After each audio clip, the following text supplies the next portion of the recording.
Today's debate is not just about love. It's about life after love. It's about what happens when feelings meet faith, and whether hearts that worship differently can beat as one. The question is simple. Can a Muslim marry a Christian? Let's hear from both speakers. Let's begin. Muslims and Christians may pray differently, but both believe in the one true God. We both speak of mercy, forgiveness, heaven, and living a good life. That's not a small thing. It's a powerful connection. It's enough to build something real with love and mutual respect. Yes, the word God is the same, but the meaning behind it is not. Christians believe Jesus is God. Muslims believe saying that is the worst sin. These aren't small differences. They affect how you pray, how you raise your kids, and how you see salvation. It's not just what you believe, it's how you live. You don't meet someone who truly understands you every day. If someone loves you deeply and honors your faith, even if it's not their own, why push that away? Religion should guide us, not prevent us from choosing someone who treats us right. Love is a gift, and we shouldn't throw it away so quickly. Love is beautiful, yes, but it's not everything. If you fall in love with someone who's walking in a different spiritual direction, you're always going to feel the pull. You'll either drift apart, or one of you will silently start to give up parts of who you are. That's not love. That's quiet sacrifice. In Islam, it's allowed for a Muslim man to marry a Christian woman. The Quran speaks clearly about that. In Christianity, Paul says if you're married to someone with different beliefs, stay with them in peace.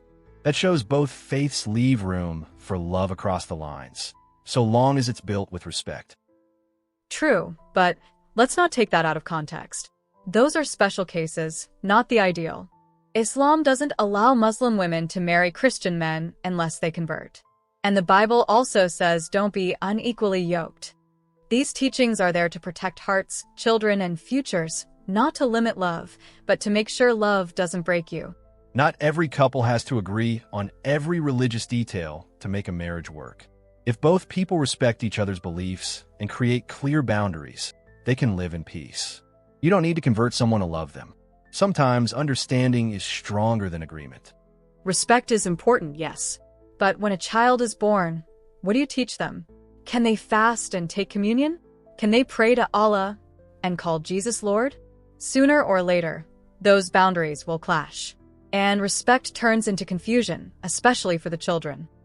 There are many stories of interfaith marriages where one partner eventually becomes curious about the other's faith. Love opens doors. Sometimes, love is what makes people take faith more seriously, not less. Maybe the Christian partner sees the beauty in Islam, or the Muslim begins to understand Jesus in a deeper way. That's true in some cases, but it's not common. What's more common is silence. You avoid talking about faith to keep the peace. You skip Friday prayer or Sunday service to avoid tension. And slowly, both partners start walking away from what they once held close. That's not unity. It's slow separation. Interfaith marriages can work. There are Muslim Christian couples who've built strong homes, raised respectful children, and held onto their beliefs. They may not be the majority, but they prove it's possible. With commitment and love, anything can work. Yes, but for every success story, there are many who suffer quietly. One partner feels alone in their faith. The other feels rejected.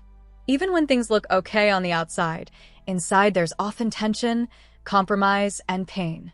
These things don't always show until years later. Look around the world. So much hate, so much division in the name of religion. If a Muslim and a Christian can choose love, peace, and respect, that's powerful. That's a message the world needs. Maybe that's how change starts, one home at a time.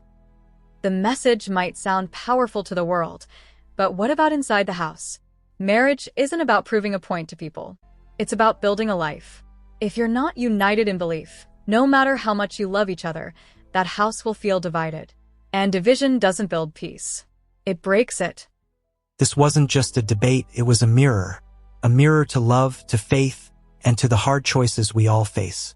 So now we ask you, is love enough when your hearts kneel in two different directions? Or should faith always come before feelings? Let us know your thoughts.